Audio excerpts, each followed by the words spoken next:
interroge en fait les ambulanciers privés comme sa milice pour faire un certain nombre de choses qui ne respectent pas en fait le code de la santé publique. Il y a des endroits où par exemple, même pour une découverte de corps à domicile, la police, si jamais les circonstances en fait ne plaident pas, ils ne viennent plus. Aujourd'hui, on a un vrai problème en territoire tous les jours. Parce que le SDIS, c'est celui qui, entre 2000, en fait, a augmenté ses moyens. Et donc tout le monde s'est dit, bah super, on va donc en fait pouvoir leur en délester. Bilan des comptes, on se retrouve aujourd'hui face à un mur d'impératifs. Parce que nous, on a des obligations qui sont différentes en fait de celles de la police. Il y a des délais, par exemple, en territoire, sur le maillage territorial. On a des endroits, on n'est même plus capable d'envoyer un fourgon incendie en moins de 30 minutes. Regardez la Haute-Garonne, ils ont été 2 mois et demi en lutte parce qu'il y a des endroits où on fait 39 km pour assurer un secours à victimes en moyenne montagne. Pas parce qu'en fait ils sont loin, parce qu'il y a 5 ou 6 centres qui ont fait d'abord défaut parce qu'ils reposent uniquement sur la disponibilité des sapeurs-pompiers volontaires. Et aujourd'hui, le système, en reposant à 79% sur les sapeurs-pompiers volontaires tel qu'il nous est vendu, ça ne fonctionne plus. C'est pour ça que le ministre, quand il dit qu'il faut accentuer sur les sapeurs-pompiers volontaires, la seule solution qu'ils ont, c'est de nous les mettre en ville pour que les pompiers professionnels, eux, ils aillent en campagne. Il y a un problème. Non seulement c'est absurde, mais le service civique, alors que normalement, il est vendu comme étant une demande des agents en décembre pour le 40e anniversaire en fait de la féminisation du corps des sapeurs-pompiers. Les femmes ont enfin eu le droit il y a 40 ans en fait de devenir sapeurs-pompiers. Eh bien, le ministre, tout fier, il nous annonce que c'est 1000 de plus l'année prochaine. C'est-à-dire le ministre, il va nous fournir des gens parce qu'aujourd'hui, nos employeurs, ils demandent de la main-d'œuvre précaire. Ils en ont besoin. Des pros, en fait, ils en veulent pas. Il y a encore au moins 1000 personnes qui ont eu le concours en 2013 qui sont pas recrutées. En novembre 2017, ils auront perdu la validité de leur concours. Moi, ce que j'aimerais savoir aujourd'hui, c'est est-ce que, en tant que candidat, M. Mélenchon, parce que tous les candidats parlent de sécurité publique dans leur discours, aujourd'hui, on parle de sécurité publique, c'est la police, c'est la gendarmerie, la pénitentiaire, mais par contre, on ne parle jamais des pompiers. Dans tous les discours politiques qu'on a aujourd'hui, les sapeurs-pompiers sont absents. Aujourd'hui, les sapeurs-pompiers, sur le territoire français, c'est plus de 4 millions d'interventions par an. Donc, à un moment donné, est-ce qu'on fait vraiment partie des projets politiques de sécurité des candidats à l'élection présidentielle et donc de M. Mélenchon? Moi, c'est ce qui m'intéresse de savoir. Parce qu'aujourd'hui, je n'entends pas parler. Eh ben, il faut qu'on mais en oui, parle. Mais que ce soit quel que soit le syndicat, on est quand même quelques-uns en France, que ce soit les sapeurs-pompiers, et dans la fonction publique, outre les sapeurs-pompiers, il y a des chauffeurs qui travaillent dans les ministères. Le Code du travail prévoit cette disposition qui est l'équivalence de temps de travail. L'équivalence de temps de travail, c'est quoi? C'est qu'on passe un certain temps à la disposition de l'employeur, mais qu'on n'est pas rémunéré pour ce temps. C'est ça l'équivalence de temps de travail. Les sapeurs-pompiers, quand ils passent une garde de 24 heures, ils ne sont rémunérés aujourd'hui que 17 heures, approximativement. Ça pose un sacré problème, d'autant plus qu'on est bien à la disposition de l'employeur, qu'on est bien sous ses directives, qu'on est bien présent au lieu fixé par l'employeur, et ça correspond en tout point à la définition du temps de travail au niveau de l'Europe. Et là, il y a un hiatus sur l'Europe, parce que pour nous, les sapeurs-pompiers, l'Europe n'est pas néfaste. Pour nous, elle est bénéfique. C'est bien pour ça d'ailleurs que sur notre précédente pétition qu'on a formulée au Parlement européen, qui a été transmise à la Commission européenne, qui a traduit une réponse, mais bien sûr en deçà de toutes les jurisprudences européennes, on a quand même obtenu un certain nombre de points. On a reformulé notre pétition parce que ça ne va pas assez loin. Le temps de travail de nuit n'est pas pris en compte. La garde postée n'est pas pris en compte. Bref, il y a un certain nombre d'arguments qui sont dans la directive 2003-88, l'ancienne 93 reformulée, recodifiée. Et nous, on a des choses à dire. On a interpellé Jean-Luc Mélenchon au Parlement européen, à son secrétariat. On me dit qu'on a eu une réponse. Nous, on n'avait pas eu de réponse. Alors, on a ressollicité la France Insoumise pour que vous puissiez dire si vous allez soutenir cette pétition. Bref, je ne vais pas aller faire le débat qu'on aura bientôt, cette semaine, en fin de semaine, rue de Dunkerque, chez vous. Il faut dire une chose, ici on est 7 organisations syndicales. On est porteur de quoi? D'abord, comment s'est unie ces 7 organisations syndicales? Elle s'est unie sur une revendication d'abord, et une seule. Quelle est-elle? Elle participe à améliorer les pensions de retraite des sapeurs-pompiers, d'une part, mais surtout, elle vise à ce que les sapeurs-pompiers ne surcotisent pas pour une pension de retraite, alors qu'on cotise déjà pour l'indemnité de feu. Vous savez que pas beaucoup de fonctionnaires ont d'indemnités qui comptent pour la pension de retraite. Nous, si, on a 19% de notre traitement qui compte pour la retraite. Sauf qu'on cotise, mais en plus on surcotise, nous et les employeurs. Alors on a fait une proposition à l'ADF, on a fait une proposition à quelques députés et sénateurs, bref, on a posé le problème sur la table, c'est 20 millions de pouvoir d'achat en plus pour les sapeurs-pompiers en France, ça n'est pas rien, et c'est 40 millions pour les collectivités locales, les SDIS. Ça n'est pas rien. À l'heure où les budgets sont en régression, à l'heure où l'investissement est en régression dans les SDIS, à l'heure où on fait stagner les effectifs, on a un problématique sur les effectifs. On a deux jambes en France, la sécurité civile a deux jambes, sapeurs-pompiers professionnels, sapeurs-pompiers volontaires. Sauf qu'aujourd'hui, le sapeur-pompier volontaire est exploité à des fins de réduire le nombre de sapeurs-pompiers professionnels. Il n'est pas rare de voir une garde. Alors il doit être simplement en complément... En astreinte. Historiquement, c'était un complément d'astreinte. En astreinte. Et là, aujourd'hui, c'est une substitution. 40 à 45%. Il n'est pas rare de voir 40 à 45% d'une garde formée de sapeurs-pompiers volontaires. Et puis, alors, il y a la réduction des effectifs, mais il y a la réduction des effectifs dans les engins. On entend cette petite musique en permanence. Aujourd'hui, les ambulances sapeurs-pompiers, je parle plus simple pour vous, on appelle ça les VSAV. Normalement, la norme, c'est 4. Aujourd'hui, de façon coutumière, c'est 3, mais demain, ce sera peut-être 2. 2 sapeurs-pompiers dans une ambulance. Faire un brancardage à 2, ça va être facile. Hein. Les fourgons, la norme, c'est 8. Aujourd'hui, de façon coutumière, c'est 6. Et on entend la petite musique à 4. On voit bien qu'ils cherchent des économies de bout de chandelle un peu partout. Ils mettent en avant le volontariat, qu'ils glorifient. Il y a une vraie problématique de ligne politique sur la sécurité civile à la française. Et je pense que on a bien vu des corps comme l'armée se professionnaliser. Ça pose une autre question. Hein, là. Mais les camarades qui travaillent sur les questions spécifiques de sécurité ne pouvaient pas être là aujourd'hui. Nous, à part moi qui suis une conseillère de Paris, qui peut facilement, les camarades, ils ont tous des boulots à plein temps, d'accord. Donc c'est pas évident. Mais par contre, les éléments ici vont permettre de préparer très sérieusement la rencontre à rue de Dunkerque. C'est bien pour ça qu'on est là. C'est bien pour ça que je suis là. Voilà. Par contre, ce qui est clair, c'est que pour nous, la question de la lutte contre l'austérité, c'est l'alpha et l'oméga, parce qu'on ne peut pas répondre à la satisfaction de l'intérêt général. On est bien d'accord. Voilà. Et que ce que vous exposez sur la baisse des taux d'encadrement fixés par équipe, c'est ce qu'on retrouve dans tous les domaines.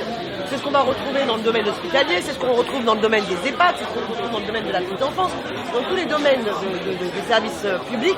Et c'est une catastrophe parce que ça provoque une mise en danger de tout le monde.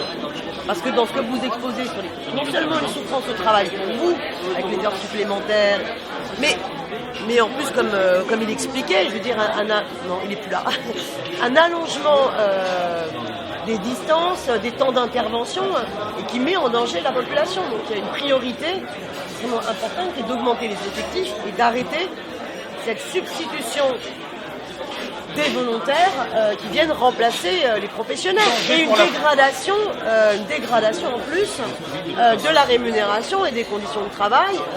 Danger pour la population et pour les opérateurs, les sapeurs-pompiers eux-mêmes. Vous vous mettez en danger aussi quand vous intervenez dans de mauvaises conditions. Hein. Après, il y a quand même un élément qui est important, c'est surtout qu'aujourd'hui, il y a une réelle dégradation du service qu'on offre. C'est-à-dire que, par exemple, dans le 14 très précisément, les gens, quand ils appellent aujourd'hui, disent ouais, mais ça va me coûter combien ? C'est-à-dire qu'aujourd'hui, les gens, avec leurs impôts, payent le service public de secours d'urgence à personne. Ça, c'est une réalité. Mais en plus de ça, parce que c'est pas assez rentable, hein, vous savez, les problématiques, la rentabilité, le service public ne devrait pas être rentable, on est bien d'accord. Et en fait, nos payeurs, nos directeurs départementaux, nos présidents, pardon, disent « Ah, mais moi, il faut que je puisse financer ça, donc il faut que je trouve de l'argent par-ci, par-là. » Donc, on va rendre des interventions payantes. Enfin, ça, c'est un non-sens. Hein. D'ailleurs, ça va à l'encontre complet de toute la doctrine du sapeur-pompier. Mais ça les dérange pas. Mais genre, quand des interventions même classiques, aller relever une vieille dame qui est tombée chez elle, quoi. Alors, elle a sans doute rien de grave, il n'y a sans doute pas quelque chose d'important à faire, mais on est les hommes à tout faire de la République, puisqu'il n'y a plus personne qui le fait. Vous avez vu, c'est payant. Vous avez vu comme moi ce qu'ils ont dit au niveau de la Poste, le nouveau service payant de la Poste. pour aller, si vous avez votre père, votre mère trop âgé, ben, vous pouvez payer le service de la poste qui viennent leur dire bonjour, alors qu'avant, on trouvait normal que le postier fasse ce travail-là. Et les postiers, c'était volontaire pour continuer ce contact-là. Et la dégradation des pompiers, de la poste, de la santé, en zone rurale, c'est pire, c'est pire encore, parce qu'on est vraiment en train de faire des aires déshumanisées. Or, il n'y a pas de république sans service public. Et ce gouvernement a augmenté le nombre de trimestres à 172 trimestres, donc tout le monde s'est calculé. J'ai entendu Jean-Luc Mélenchon parler de 43 ans, c'est exact. Nous, les jeunes qui rentrent aujourd'hui, quand ils rentrent à 25 ans, alors qu'ils peuvent prétendre, puisqu'on fait partie de la catégorie active en tant que fonctionnaire, et en plus, on a 5 années de bonification Qu'on cotise. qu'on cotise. Donc c'est pas un cadeau.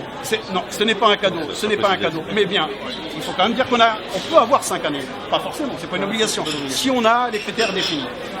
Bref. Donc on pourrait partir aujourd'hui à 57 ans. Il n'y a pas si longtemps, c'était 55 ans. Maintenant, c'est 57 ans. Si j'entends certains hommes politiques qui se présentent à la présidentielle, pour ne pas le citer, Fillon, qui dit que s'il est élu dans les 3 premiers mois, 35-39 heures, 62, 65 ans pour la retraite. Ça pose un souci. Et ça pose aussi un souci pour les sapeurs-pompiers. Ça pose un vrai souci pour les sapeurs-pompiers, parce que c'est pas concevable de voir des sapeurs-pompiers monter à l'échelle et faire des sauvetages à un âge avancé, c'est pas possible. Non, mais, alors, ce qui est clair, c'est que quand vous entendez dans les passages médias, Jean-Luc Mélenchon, c'est toujours extrêmement difficile, il ne peut jamais être exhaustif sur l'entièreté du programme. Parce que vous avez bien vu, quand il arrive à aborder le débat de fond, le programme... Voilà. Donc on va travailler à cela. Mais sachez que, par exemple, un des désaccords avec les autres candidats, parmi beaucoup de désaccords, c'est notamment pour nous, quand on dit le retour à la retraite, au droit à la retraite à 60 ans, 40 annuités et à taux plein, évidemment, pour nous, ça inclut le retour, selon les catégories professionnelles, de la retraite à 55 d'avant. Ou voilà, moi, je pense, par exemple, aux égoutiers parisiens. Il est hors de question que les égoutiers parisiens partent à la retraite à 60 ans, alors que leur espérance de vie n'est pas du tout la même, vu la dangerosité de leur métier. Et c'est la même chose pour les sapeurs-pompiers. Et donc cette prise en compte-là, voilà, il faut absolument revenir là-dessus. Et ce qui en plus, non seulement est finançable, et qui en plus par rapport à la politique en faveur du plein emploi est cohérent. La réduction du temps de travail sur l'année, sur la vie ou sur la semaine, et ce qui contribue aussi à la création d'emplois et à la lutte contre le chômage de masse.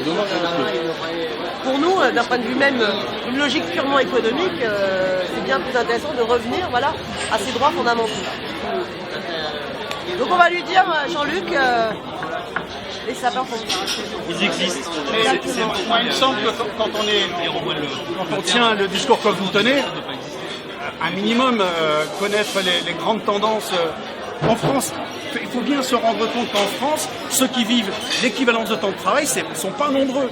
Mais c'est une absurdité. C'est une absurdité. Ne pas le dénoncer, c'est comme si on passait à côté d'un pan du droit social qu'on ignorait. Et vous ne pouvez pas l'ignorer, ça. On n'ignore pas. C'est trop important. On n'ignore pas parce que ça touche Et le message, il est d'autant plus important aujourd'hui, c'est qu'aujourd'hui, vous avez 7 organisations syndicales avec toutes leurs différences qui se sont réunies pour dénoncer ce qui est en train de se passer, la destruction de notre service public. Donc c'est pas innocent parce qu'on a on a quand même des grandes différences sur certains points, donc on a réussi à se mettre dans le consensus pour dire stop. Et là on parle librement. Et vous avez vu, et pendant on a des différences. Non mais moi je suis syndicaliste. Oui, non mais et c'est pour ça, c'est ça qui est important. Alors là vous avez Mehdi Semoun, syndicaliste à Air France et qui est à la France Insoumise. C'est vraiment un signe fort, quoi. Et Philippe qui est syndicaliste, qui était historiquement syndicaliste, un camarade syndicaliste RATP, donc c'est pour ça que les conditions particulières, je les ai vécues aussi, qui donnent lieu à des bonifications, donc on est sensible à ce genre de choses. On va vous accompagner. Le travail de nuit, j'insiste, parce que c'est une donnée importante pour la fonction publique. Elle n'est pas prise, cette donnée n'est pas prise en compte par le décret qui régit le temps de travail de tous les fonctionnaires. Le décret 2815 régit le temps de travail de tous les fonctionnaires. Eh bien, on n'a qu'une ligne sur le travail de nuit qui est très éloignée de ce que dit la directive 2003/88. Ça existe de partout. Tout à l'heure, tu as cité quelque chose. Il y a quelque chose qui m'a fait bondir. Tu as dit, nous, on peut encore bénéficier de ces points de bonification. Parce que tu sais qu'à la RATP, ils n'y ont plus droit. C'est pourtant une pénibilité qui est reconnue. Ils n'y ont plus droit. Donc c'est pour ça, quand vous dites que des pénibilités reculent, mais il y a des endroits où ils n'existent plus. Lui, il est à Air France, là. Il n'y a pas si longtemps que ça, c'est encore un fleuron de notre industrie. Aujourd'hui, ça ne l'est plus. Non seulement ça ne l'est plus, mais il pourrait vous raconter comment, aujourd'hui, on veut les sous-traiter, y compris au niveau de leur statut. Il y a eu une décadence, mais en très peu de temps. Donc c'est pour ça. Ce qui a alerté Jean-Luc, et ce qui nous a alerté, et ce que je suis en train de dire, c'est de voir comment vous êtes multipliés pour pouvoir venir sur Paris. Parce que des points de mobilisation, il y en a eu. Sauf que des points comme celui-là, c'est quand même pas tous les jours qu'il y en a. Donc ça mérite qu'on parle de vous. Ça mérite qu'on parle de vous. Mais il fallait peut-être aussi passer par ce biais-là. Eh oui.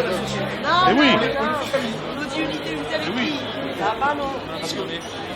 Moi, je représente le côté social.